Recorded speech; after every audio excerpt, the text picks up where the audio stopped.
Sons of Kryos.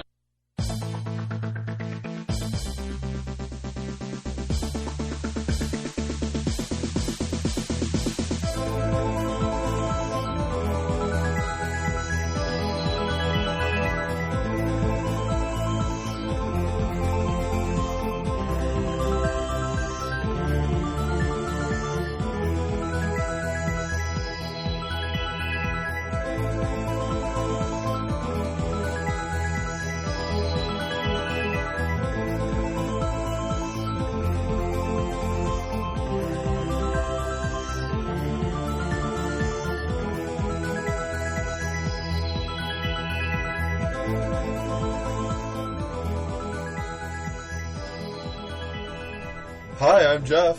And I'm Judd. And this is the Sons of Kryos. This is our post-GenCon show. We did one show for just with our interviews, but this is where we just get to talk about what kind of time we had, where we had a good time, where things lacked a little bit. And also some people that we met, some experiences that we had. Absolutely. I think GenCon, more than anything else, it gives it for me, it really gave me the feeling that gaming isn't just a hobby, it's really a community. And that's nice. It's nice to just be nestled right in the bosom of that community, which is, I think, what GenCon is all about. Absolutely. There are a lot of people that you meet there that are bringing their games, and you have an opportunity to talk with them about it or even demo it, but there's a closeness that you get there. You can't get it anywhere else. No. I mean, other conventions maybe, but obviously you can't get to know a game creator from buying a book at the store. Right, and GenCon is it. It is the geek pilgrimage. If you are a gaming geek, once in your life, at least. Yeah, as Jared said, you have to do it. You have to do it before you die. It's just so much fun. And we just want to talk about the good time we had. Yeah, we had a long car ride again. 10 hours in the car. We talked the whole way. So some of us took naps, but we chatted the whole way through. I'll admit, I nodded off for about a half hour. I took a 20-minute nap here and there too. It's not nothing to be ashamed of. As long as the driver has someone to talk to, it's fine. Yeah, we also got there a little bit before sunrise, and we had a really close hotel room this year. That was a really big plus, because last year we stayed like 15 minutes away driving, and it was bad. Get a hotel room within walking distance. That two things. Get a hotel room within walking distance, and you know what? My little tip this year that made the con way more enjoyable? I got insoles for my shoes. Oh, yeah. That's important. You're going to spend all day on your feet. And the ground is hard. And last year when I came back, my feet were in agony for a week. This year, nothing. I'm fine. A couple of other of our friends bought insoles with you, too, didn't they? Yes, they did. We had a group insole buying foray, and it was the smartest thing I did. I stopped at a little CVS near the convention center. Fantastic. Awesome. So, definitely.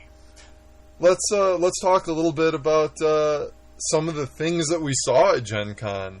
I know that the dealers area is where it's happening. Absolutely. There's lots of games and stuff going on in the various rooms after hours, and even while the dealers area is open. But that's where everything is. So there's a lot to see there. A lot. Wizards of the Coast had a tremendous area, and they had World War II vehicles up for their Axis and Allies minigame, and they were pushing Hecatomb like it was a hard drug is what they were pushing it like. It was a beautiful booth. I don't even know how to call it a booth. An area. Yeah, an area, gigantic, but beautiful. It was neat. They put a lot of effort into that. They do every year. It's good. It's good stuff. There were some other booths and stuff that I looked for specifically. There was a booth there selling latex boffer weapons. I was really happy to see that, because a lot of the weapons that I've seen in past years, as you've heard me say before, didn't impress me. And it was nice to see these. They were beautiful. Absolutely beautiful. They were beautiful. They were a little pricey. I priced a dagger, and it was a little bit much. Not really. Latex weapons are really expensive. You're talking like at least like ones that I've made, I spend like 3 days making one because you have to do coats of latex and paint, and you have to wait for it to dry. So you know how to make your own. Yeah, I know how to make my own. That might be something I might want to learn from you. Yep. That's neat. It's an ordeal, but well worth it, because once you see the prices of what people charge, and they're not asking a lot. I mean, for the amount of time that goes into those things, I think it's reasonable, honestly. I did not know. That's cool. I think I spent most of my time at the Forge booth. That's kind of my home away from home, my decomb, and I just got a really nice warm reception there from the folks. I write a lot of actual play posts on RPG.net and the Forge, kind of screaming to from the rooftops of the world about the games I like, and it's really nice. It's nice to know that people are reading and that the game designers appreciate it for putting their good word of their game out there, and people read and they buy based on things you write. So that's really cool. I made an effort to stop by the Forge pretty regularly. Also, you being there was a good place to meet up with you. But every time I went there, I met more and more people, and I got that sense of the community that you were speaking about earlier. It was really nice. People were friendly. They were totally into showing you their games. They were excited about them. And of course, the demos. Being able to demo the games is a big thing. It's really important for me, and I know for a lot of the guys that we went to GenCon with, that being able to demo is very important, and that booth is all about that. I would love to see, I'm talking about a perfect world here, but I would love to see a GenCon where games are just getting demoed all over the place. I mean, I know a lot of war games do it, but a lot of the larger companies don't demo, and I would love to see more of that. Yeah, I'm surprised that they don't, but you're right. And I know that there were a couple of bigger games that I went to look at that they didn't have demos for, and maybe I would have bought their book if they had it. And I mean, Iron Heroes D20 was giving demos. Yeah, I played in one of those, right. And that game sold out. So maybe that will start. Maybe that ability to convert demos into sales on a big D20 market will start to change it a little bit. Yeah, I mean, because you're not going to buy a car without test driving it first. That's true. Yeah. Although some people, man, they just want the name on the car, Yeah. And other people don't drive the car. They just put it in a glass case and look at it. So, I don't know. True. There were a lot of other booths there. There was a big art section that I went through briefly. I didn't get to spend that much time in there, but a lot of art. The art's always great. I was really in the market for something for my apartment, and I just didn't find it this year. I was kind of bummed. Oh, that's too bad. There were some really beautiful movies that they had a big flat screen monitor that they were showing some World of Warcraft. Oh, the World videos. of Warcraft movie rocked my world. And the StarCraft one. Yeah. I really want to see a StarCraft animated movie now. They could totally do it, and it was beautiful. It was really beautiful. I watched it a couple times. Yeah. It was really amazing game trailer. Oh, just beautiful, yeah. And it's nice to see a little game like World of Warcraft get some play, too, I mean, it's just a small little, game, and, it's nice to see it get out there and get some press. Yeah, it's nice. Let's see, there were quite a few games that came out, too. Yeah, absolutely. The Game of Thrones D20 book, which was the first book I bought. They opened the doors, I came in, headed right over to their booth, and $100 later. Pow! $100 later. You've got that sucker in your hands. It's a beautiful book, though. I mean, it's absolutely breathtaking. If you're a fan of the novels, if you can get your hands on the deluxe limited edition, to just look at the artwork in it, it's beautiful. Jeff and I had a lot of fun one night, just sitting with the book open, just picking out which scenes were being depicted in which pictures. We would kind of look, which scene is that? And it was neat. It was that was fun. That was a lot of fun. It's wonderfully bound. It's an awesome book. Mm-hmm. I mean, you can also buy it as PDF on drive-through drive-through RPG. Mm-hmm. But the book itself, it's the silver-lined paper. Oh, it's awesome. Burning Wheel came out with a new setting, a space opera setting called Jihad Burning Sands, and it is Dune-inspired. On the inside of the cover, it says, "This is a work of loving homage and a dark nod to contemporary politics." And it's a brilliant setting. It is absolutely fantastic. I can't wait to play this thing. You're frothing, man. I am frothing. And with grad school, I don't know when I'm going to be able to. It's really upsetting me. But this game is just absolutely rock. This setting, I mean, Burning Wheel is rocking. Otherwise, I wouldn't be running it every week. But this setting is just fantastic. I'm a huge Dune fan, and I love that they made it into something political too. I mean, you're just gonna, when you play this game, you can't help but say something about the world around us right now as it is in the politics. And it's not that the game has any kind of political bent. It's not telling you what to think. But when you run that rock and space opera game with this, you're going to come out of it, you're going to say, wow, that was just, it's going to be disturbing. It's going to resonate.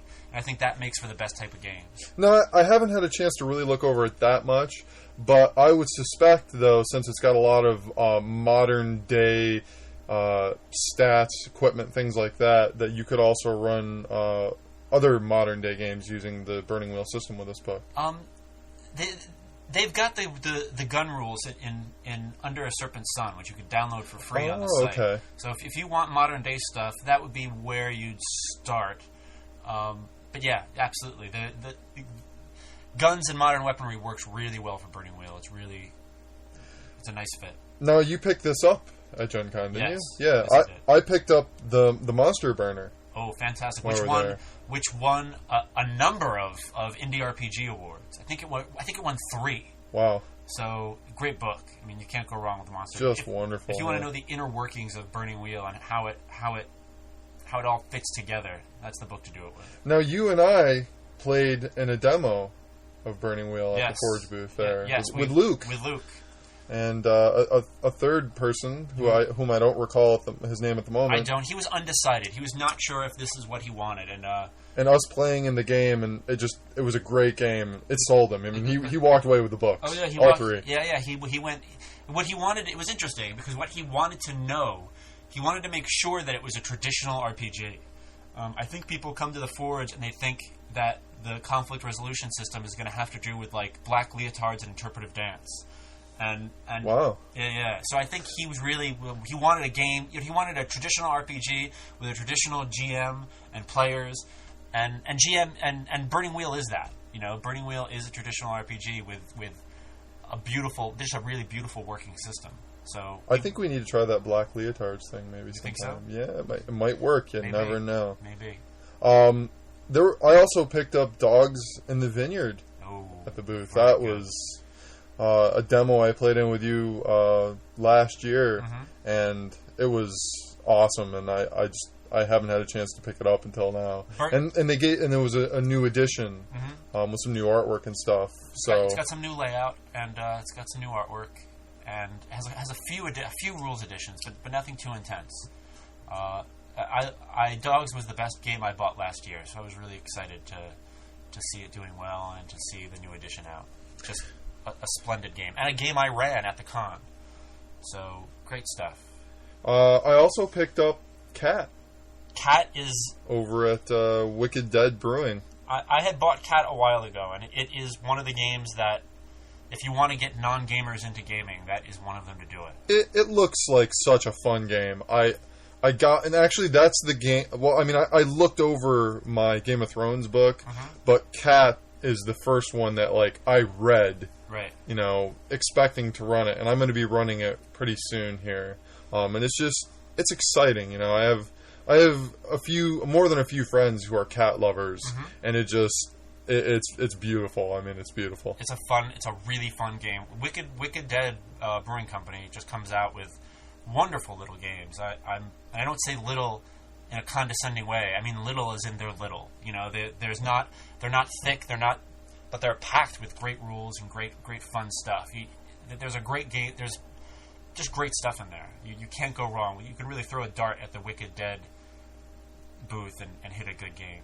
Yeah. Or hit John Wick or Jared Sorensen or Annie Rush. Don't hit them. Don't No. hit them. You definitely want to hit one of the games. Yeah, we need them around. And we need Jared for some more audio for the show at some point. Absolutely.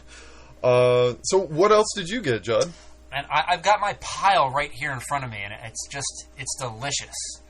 I've got Polaris. There are two games that I really want to play. So the two games I really want to play with my girlfriend are Polaris and Troll Babe. Polaris is a new game that came out this year, and I had read a playtest copy, but the real copy is just so stunning, really beautiful, really just a fairy tale apocalypse is the way I've heard it described, and it's great stuff. I think, Jeff, you, me, Julie, and Johnny should have a dinner party, and then just play Polaris over dessert. Yeah, that would be great. And this has a kind of a unique system for how other players are involved. It's got a rotating GM type system that really works. It's really just brilliant. I really like it. I think Ben has hit it out of the park on this one. Nice. I think, and I've got to find this out at the table. I've got to confirm. But my thought is that Polaris is going to be for me what Dogs was for me last year. That's my hope. Oh, that's awesome. The other game I got that I really want to play with my girlfriend that we actually made up a character last night, and it was awesome, is Troll Babe. Oh, yeah, you had mentioned that one, and you said you wanted to run a group of just the guys and then another group of the girls and kind of see how that went. Yeah, I want to. If I do that experiment, I'm going to want to record it and put it up because I think that would be brilliant. Just to see the gender issues at work, I think that'd be cool. But for right now, I mean that would be if I wasn't working and doing grad school. We'll see if we can make that happen. Right. But for now, I really like to just run a solo game with Johnny with that one. I think she's really going to like it. Yeah, you definitely have to let us know how that goes. We made a character up last night, and she started really uncomfortable, not knowing what she wanted, and we ended with her, and she just was into it. She just said, "Oh, I know who this character is, and I know what she's like," and it was rocking. It was really cool to just watch her come together as a character. Let me branch off for a moment here. We're on the topic of significant others. Yeah. How did Johnny take you on your post GenCon high? I think we had been apart all summer, so I think we were just happy to see each other. She really wanted to hear about how my time was and see what I bought. She's always really really supportive and cool about the gaming, and I think I knew there was a geek under there, a gaming geek waiting to come out when we started dating, and it's cool that it's kind of coming to the surface. It's coming to the surface now. And now to kind of get back on topic, yeah. You bought her something from GenCon. I did. I bought her. She is a huge Dragon Riders of Pern fan. Good call, Jeff. And on Sunday, traditionally, our car of people, the group of people we come with in the car, go out and buy things for our significant others. So this Sunday, I got her a Dragon Riders of Pern board game that's out of print. I got it at Crazy Igor's, which is the one interview I missed. We really should have interviewed Igor. Yeah, next year. Next year. But yeah, I got her a Dragon Riders of Pern board game, and I showed it to her, and she was really psyched. It was good. She didn't need another T-shirt with a dragon on it. You know what I'm saying? Oof. Well, I got my wife a T-shirt actually. Right. What is it? It was Nightmare Before Christmas. Oh, nice. T-shirt. She's a fan. Yeah, she's a big fan of that. So, and actually, I looked for quite a few other ones, but nothing really stood out for me. It was either like it wasn't in the right color, right. And this one was like it was the perfect size, and it was good. Fantastic. So I picked that up for her. What else did you get? I got the two games I want to whip out at a party, even if there are non-gamers there. Ooh, sounds dangerous. Yeah. I've got a game called F This, which is the game of like cussing and cussing and swearing. Whoops, I hit the mic with F This. It's kind of fitting. It's by Greg Porter and BTRC Games, and it just looks like a ton of fun. I can't wait to take this out at a party and get playing. The other game I really want to take out at a party, even if they're non-gamers, and get them gaming whether they want to or not, is Breaking the Ice, which is like a romantic comedy game where you role-play a couple's first 3 dates. And I am psyched to play that. I can't wait. I haven't read it yet, but I really... That's the next game I'm going to dig into. I've just got done reading Polaris cover to cover, and I think that's the next game I just want to read for the love of reading it. Now, in our last podcast, Ron, I believe, mentioned this book. Yeah, he did. And how a couple of people met playing this game, and so be careful with this one. You never know. Well, no. He didn't say it was like a romantic thing. But what he said is that among groups of people, I think what he was saying is that this game breaks the ice with groups of people. Oh, nice. Which is interesting. I just can't wait. I can't wait to play it. So, good stuff. Good stuff. Cool. Excellent. And then there are the 2 really beautiful games I got.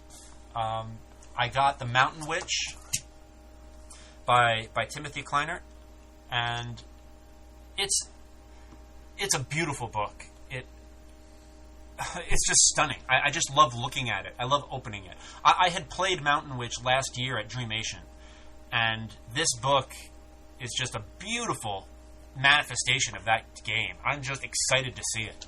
Now, JJ played in a demo of this with you, didn't he? No, he didn't play a demo with me. He played in a demo. Oh, he played in a demo, okay. And I kind of saw him in the distance. Yeah, he had nothing but good things to say about this. He was intrigued, as most people are, by the trust mechanics in it. There's a neat... I mean, this game, the best way to describe it is Akira Kurosawa movies, like The Seven Samurai, meets Reservoir Dogs. Nice. Now, I really know very little about it, but, the cover artwork looks great, and... It's a fantastic game. It works. From you guys talking about it, we're definitely going to have to pull this one out sometime. Yeah, it's interesting that JJ bought it, because he's really uncomfortable with samurai games, because he doesn't know very much about the culture, and that makes him uncomfortable, which I think is pretty valid. Right. But he just was so intrigued by the game, but, yeah. And the other game I got that's very, very pretty is Primetime Adventures, which just has this great iconic cover now with the I loved Jennifer Rogers' old cover. That was good stuff, and I thought it was great art. But I just love how simple, and it's just like it's like the Batman symbol, It's just it's iconic. Primetime Adventures is the game I want to take out the next time I'm at a family gathering. And they're like, oh, what do we do? Should we play charades? No, we're playing Primetime Adventures. Yeah. And I think my family's just going to take to it. I think they're really going to dig it.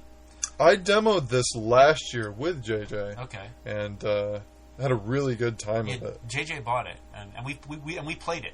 But I don't think we had enough people to really get slamming on all cylinders. I think I think you need more players than we had at the table. Right. We had the producer and 2 others, you and me. And I think you really need 3 and up. I think 3 players and up, and yeah, Primetime Adventures is fantastic. And I picked up the Conspiracy of Shadows Companion, which looks great. I haven't had time to even look at it yet. And I picked up some dice, because... You gotta have dice, man. Dice. You never have enough dice. No way. I actually picked up some dice, too. I picked up these polished steel dice. Oh, you got those, Yeah, it was $40 for them, but they're beautiful. I just love the weight to them. You don't want to use them on a glass table if you're ever playing on one, but beautiful dice, absolutely beautiful. You could beautiful. kill a man with that 4-sider. You might. I wouldn't want to step on that sucker. I might pop a tire if you run over it with your car. Yeah. I don't even want to think about it. Don't swallow them. So you got the Game of Thrones hardcover, Jeff, but I haven't heard very much about what else you got. You got the T-shirt for your girlfriend. I actually, like I said, I got Cat. I got the Monster Burner. And then I got Dogs in the Vineyards. I also picked up a couple of D20 books. Okay. There was a booth that was selling mostly D20 books, and it was like buy 1 get 3 free. That's nuts. And then later on, buy 1 for $5. And then they just had like new deals every single day. I don't remember the name of the booth, but I think it was Titan Games. Maybe it was, yeah. And just the sales pitch got me to look, and I picked up a couple of D20 books there. Nice. And it was nice. And I also picked up some other types of dice as well. Whenever I go to GenCon, I look for dice that are abnormal. Be they different than like a D6, like a D3 I picked up last year. and things like that. And they had a few that I hadn't seen before. Some ones with some skulls that I bought on them. One that had directions like north, northeast, right. etc., etc. It was good stuff. Cool. And I also had the pleasure of running 3 games at GenCon, which was a lot of fun. I'm going to do that a lot more at cons I go to. I really am having fun running games. Yeah, I played in... Was it your first one? You played in my morning game, yeah. You played in my Burning Wheel game, which is called The King in Grey, and a scenario that I think I've got right down pat. I think those characters are right where I need them to be. It was wonderful. I ended up playing the King's Mother, right. the Crone. Right. And I mean, non-stop busy in that game. Yep. I was just bartering and dealing with people left and right, and it was a lot of fun. We were talking last week about Luke Crane's Burning Wheel scenarios, like The Gift and Poisonous Ambition, and those are the games... And the Sword. And the Sword, right. Yeah. And those are the games that that this one is modeled after. I want to make it so that I set the tone in, like, a paragraph of talk. They look at their character sheets, they read their beliefs, and they just go. And they do. They went, and it was great. It was tragic and beautiful and good stuff. I really love Burning Wheel Elves, and that's what this game is all about. Cool. It was a lot of fun. Did you write anything about this anywhere? Maybe somebody could read about it? Oh, man, I haven't put up an actual play yet. Okay. There is an actual play thread up at the Forge. No, scratch that. There is an actual play on The King in Grey up at rpg.net. And I put up a little bit about what happened. And so if you want to go, you can just go to rpg.net and poke around. And look for Paka. Look for Paka and The King in Grey. The search function is gone on rpg.net, but it's around. What was your second game? My second game was Sorcerer. I ran my soon-to-come mini-supplement called The Dictionary of Mu. And that supplement is ripe. It's ripe on the vine, man. It's ready to roll. I've got to do a little bit of editing, and then I've got to hand it over to the production team, and we've got to go on this. I can't wait to see this as a beautiful book to go in the Forge booth of my own. That's going to be nice. Yeah. I played in that a couple of times with you. You played and some of my early versions of it. Yeah, and it just, the setting is really, really great. I'm looking forward to see that one in a book. And the third game I ran was Dogs in the Vineyard. I ran a little town called Jericho Flats, and it did what Dogs in the Vineyard does real well, which is put the players in a position where they have to make tough decisions, and they did, and it was great. It was fantastic. So you had 3 home runs. I don't know if they were home runs, but they were real close. They were definitely all base hits at the very least. I think they were fun. They were all fun. I hesitate to say home runs. I don't think I hit a home run this year, but I definitely hit it, and I hit it hard. So, good stuff all around. And the other nice thing is, the guys who play Dogs in the Vineyard, I saw them later at the Forge booth buying Dogs in the Vineyard. The guys who played Sorcerer, one guy had the main book, but didn't have any of the accompanying books. I saw him later at the booth buying the accompanying books. So I was pleased to see that. I was pleased to see that they dug in enough to pick it up. That's really nice. Now, I didn't run any games this year, but I'm actually considering running one next year. Smart. Just because after the dealers area closes, I want to give something back, Awesome. and it's something to do after that time. Yeah. But this year, I played in a few games after the dealer's area closed. I played in a Army of Darkness RPG with JJ. Okay, now your fascination with the Army of Darkness RPG has been mentioned before on this podcast. Yeah, I did I ran the game once using kind of my own system, and I was really looking forward to this. But it didn't live up to my expectations. I can't say what exactly it was. Oh, but you will. I will get it out of you. The system was not as good as I would like to have seen. But I mean, you haven't read the system, so right. I mean, to be fair, it could have been misrepresented by the GM. Exactly, that's a possibility. It wasn't explained very well. Okay. So that was part of it, and then it just the the game master, it wasn't there, It wasn't clicking. It wasn't clicking. One of our players fell asleep during the game. That's not a good sign. And this wasn't a late game, Right. So I think falling asleep, that's one of the big warning signs. That's not good. To be honest, I was feeling a bit sleepy as well. Oh, it's rough. Army of Darkness. This is my boomstick. Yeah. Where was the boomstick? Bring the boomstick. And there were only a couple of people, including myself, that were using lines from the movie once in a while. And I'm not saying you should use it like every chance you get, but you've got to have the corny lines there somewhere. Right.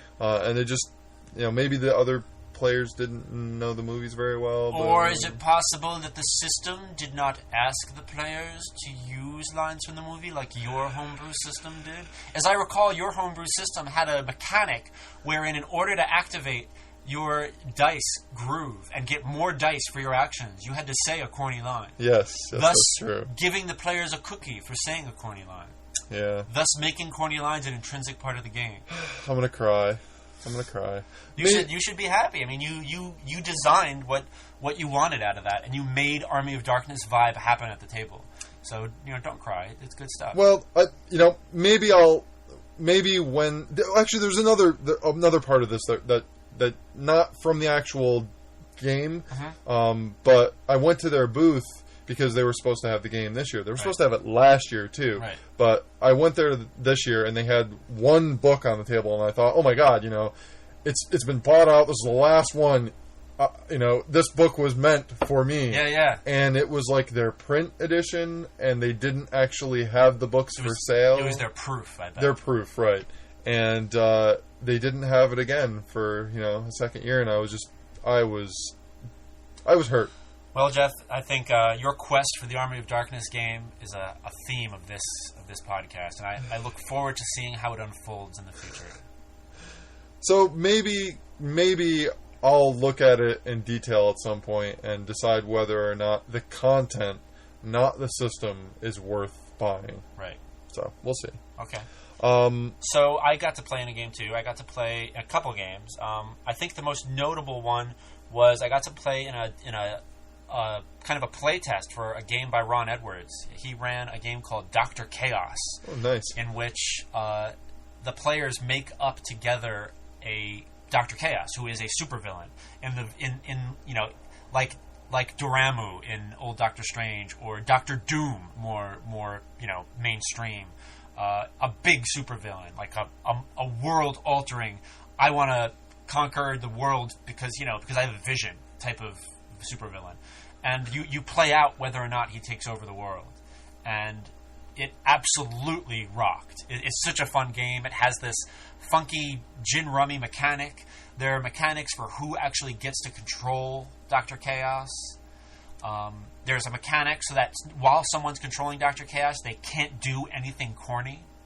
Oh, wow. Because Dr. Chaos, man, you got to take him seriously. It was fantastic. If you're a comic book fan and you love those big supervillains, that is the game for you. I am really excited to see that. I wish Ron had thought of it just a couple weeks before the con, and I wish he had thought of it a month earlier than that, because then we would have had it in our hot little hands for the convention. Wow. Yeah, this is actually the first I've heard about it. Yeah. We talked about so much else on the car ride back. Dr. Chaos was fantastic. Yeah, this sounds really cool. It's really cool. It's like My Life with Master meets Capes meets Awesome meets Doctor Doom. Wow. I'm really psyched. We're gonna have to check that one out. You'll have to run it when you get that one. Yeah, I'll definitely run that. You and I also played in a demo of A-State. Yes. But I also played in a longer game. Yeah, a longer game later on, run by Malcolm, and I believe he's Malcolm from Contested Games. Yeah. Contested Ground Games. Yep. Yeah. And that game, and actually I think you mentioned this on one of your posts on one of the forums, but the game, the whole setting. The setting is beautiful. And the way he runs it, and maybe it's the Scottish accent partially here, I can listen to him talk for hours, but the NPCs that he played. Yeah. No, Malcolm is an energetic GM. I was drinking it up. It was awesome. I'm going to have a close eye on contested ground games, and I will buy their games. It's coming. I did not buy A-State. I didn't either, and I was really sad about that afterwards. I'm like, boy, why the hell didn't I buy that game? I was on a limited budget, but if you like Perdido Street Station, if you like steampunk, if you like dark, moody RPGs for a game that's not put out by one of the big guys, it's got really high production values. It is pretty. It is beautiful. The artwork. Take a look. Gorgeous book. Go, look up A-State, look up Contested Ground Games, look for yourself. It's really interesting stuff. You can get that off of the Indie Press Revolution also. Right. We're also going to have links to all the stuff we mentioned here on ithacagamers.com in the Sons of Kryos page. You can check that out and you'll find that stuff there. Yep. I got to play in a Sorcerer game with Ron Edwards, which was really cool. Me and JJ got to sit in, and he did something interesting because we had too many people at the table, and I found this a really interesting solve. He had 3 people to 1 character. So 3 people made 1 character together, and then we kind of round-tabled who controlled it. It was really interesting. The only child in me, the selfish only child, I wanted my character all the time. Give it to me! But the more adult Judd really dug it. I thought it was really interesting. I wouldn't want to do it for every game I played, but for a game like that, I thought it was great. And it was neat. It was neat to see him run a game. He is a really dynamic GM, just in his choices. I really dug it. So that was fun. And I'm a big Sorcerer fan, so to be able to play it with Ron Edwards was cool. Well, actually, you weren't in this game, but I played it in a Inspectors game as well. And I played in that with JJ and a friend of ours, Kevin, who came along. Rob was in it as well. It was kind of the whole group, except for you, unfortunately. All right, I made a mistake. I made a GenCon mistake, and I need to address it right here. I missed that Inspectors game because I took a nap. Oh, God. At GenCon. That was dumb. I should have gotten hopped up on caffeine, splashed some cold water on my face, and gotten back on that horse. So that's my other big regret, is that I took a nap, man. I missed a game. I could have... I mean, who was running that? Was it Meg? Was it Meg Baker? No. I really wish I could remember his name, but I can't. Okay. Sorry about that. It was a great... Was it Clinton? I think it was. Clinton Nixon? Clinton. I think so. Okay, yeah. Don't quote me on that. I'm heartbroken that I missed that game. It was a really... that was a bummer. I've been wanting to play Inspectors for a while. It was a lot of fun, and it was Kevin's first experience with shared narrative. Nice. And he was caught a little off guard, but he had a lot of fun. The game was... It was a really fun game. And we played Inspectors that we were in New Orleans, and we were investigating some problems with a restaurant, and it was really a lot of fun. I didn't know what to expect. Mm-hmm. And the system just worked with it. It was simple, and it was a hopping game. Yeah, the Jared's game tends to work that way. They're simple, but they're hopping. They get what needs to happen happening. Good stuff. So, any other games that you played in, or? I demoed Troll Babe, which I'm on the record for saying that I really liked. I didn't know. I don't think I played in anything else. I'm trying to rack my brain. Well, somebody that we were with ran a game. Rob ran a. Was it Iron? It wasn't Iron Heroes because that just came out. He did Arcana Evolved. Rob was one of the DMs in the Arcana Evolved tournament, right? And he was really excited to see that the group he GM'd made it to the last round and played with Monty Cook.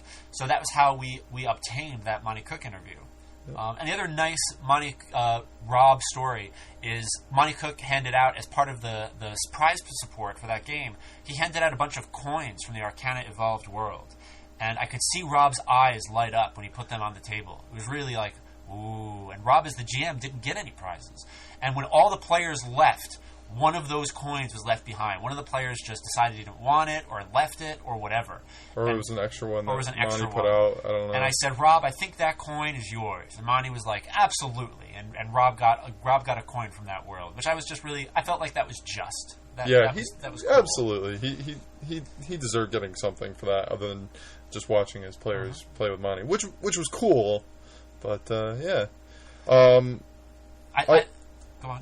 I didn't really play in any other games, but there were some other things that I did participate in. There are so many. I find at smaller cons, I game more. Whereas at GenCon, there's so many other things to do. Oh, yeah. And we missed the indie RPG seminar. Oh, yeah. I was really sad about that. And nobody recorded it. Oh. Next year, guys, I'm going to plop my little recorder down there and just get the whole seminar. Yeah. The whole thing. No, indeed. Absolutely. Definitely. Yes. And then I will go to the Forge booth and give them a copy of it, and they'll be happy about that. Oh, dude, that would be so awesome. That would be so great to have that. So I went to the Cthulhu party. What happens at a Cthulhu party? And is sanity involved, Jeff? Because I missed that. Yeah, absolutely. Absolutely. This is my first time going to the Cthulhu party. I believe they have it every year. And this was a Cthulhu beach party. Okay. And we walked in and they were playing a movie, and the rest of it... What was the movie, do you know? I don't know. We caught the very end of it. Maybe just some people... No, it was a Cthulhu thing, and there were some people screaming, some people, having adult fun in a tent, and they see Cthulhu outside, they all scream, fall over, and like Cthulhu throws a couple of presents at them and leaves. Huh. It's weird.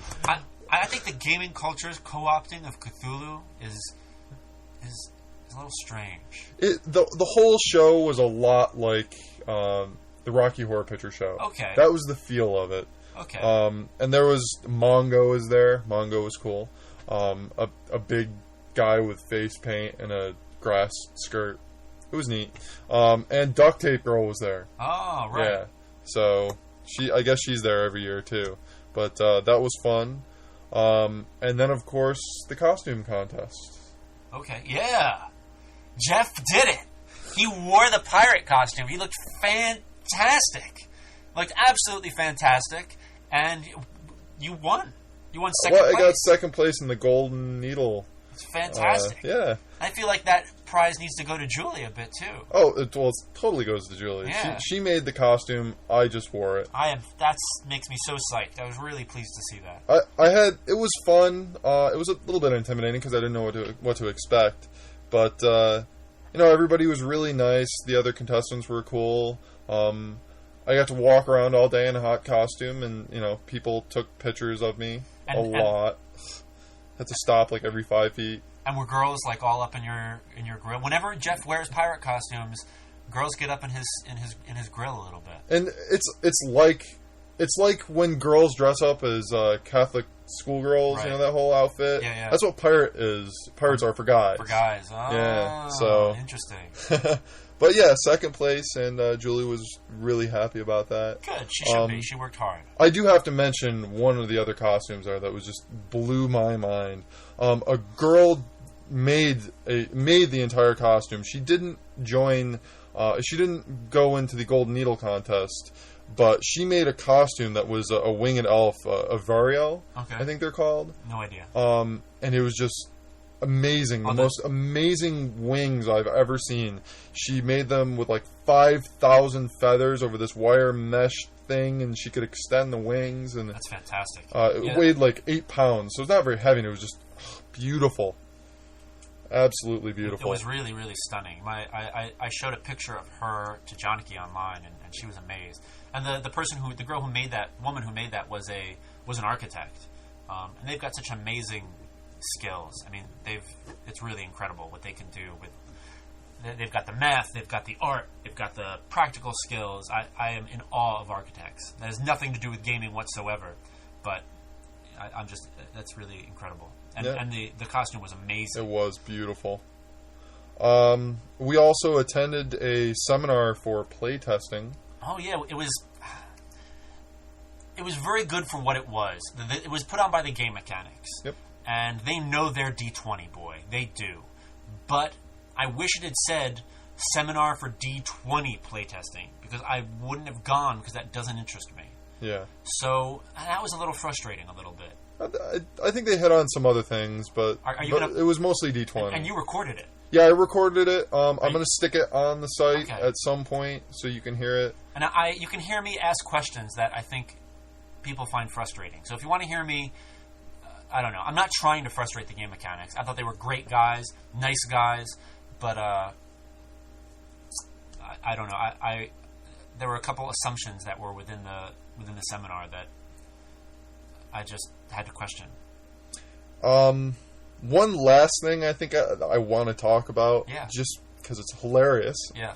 A friend of ours who was working at the crazy Igor booth. Yeah, Javon works there every year. And he sold GenCon Air. Javon had a batch of little plastic dice boxes, and he started walking around the booth saying things like, get your GenCon Air, bring a little piece of GenCon back home, GenCon Air for $2 a box. And I said, you're never going to sell that, ever. And he said, I might. And knowing Javon, I knew he might. Javon Jedi mind tricked his way into my Ars Magica game 10 years ago. That's how we know each other. He tricked me. I'm going to go into the trick, and then we'll finish the story, I think. Right. He came up to me. I was working at a game store, and he said, I'd like to make an Ars Magica character. And I said, oh, yeah, sure, I'll help you out. So we made an Ars Magica character, and by the end, we were making a character for my game. And I hadn't invited him in at all. I knew him as a local war gamer. I didn't want I was a snob. I didn't want a war gamer in my table. And he was a great player. He played in one of the best single sessions of gaming that I've ever run. And I still am in awe that I got tricked like a weak-minded Bib Fortuna fool. Just really, aggravating. So, I get a phone call after I leave his booth, and he says, I sold it. I sold GenCon Air. Someone paid $2 for GenCon Air. Oh my goodness. I mean, that someone would buy Air at all is amazing, but the fact that someone would buy Sunday afternoon GenCon Air... It's going to smell pretty bad. I mean... There's some funk in that room. Yes, you can definitely tell by Sunday that... You got to shower, people need to shower more. You got to shower. It's important. We do this thing together. We sit close to one another at tables, and it's social. It's a social act, more social than most hobbies.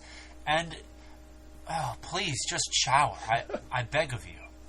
That's all. That's my only real bum with GenCon is the Sunday afternoon funk.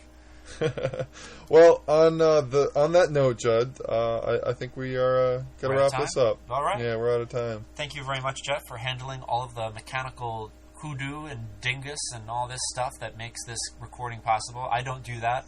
Jeff does it, and it rocks because I don't know anything about it, and I'm butt ignorant. But he makes it happen. I'm learning, So we'll see how our podcast progresses over the next year or so and see what we do with it. So, Jeff, thank you for recording it on your computer and offering your home as our recording studio. And Judd, it's a pleasure, man, and I had a blast with you at Gen Con and with the rest of the guys. Cool. We'll do it again next year. And feel free to bump into us and say hi if you see us at any of the conventions or Gen Con next year. And if you want to email us, we have a newly acquired email for the Sons of Kryos. We spare no expense here. It is sonsofkryos@yahoo.com, spelled SONSOFKRYOS@yahoo.com. And drop us a line. Let us know how we're doing. Let us know what you like. Let us know what you don't like. And most of all, thank you very much for listening.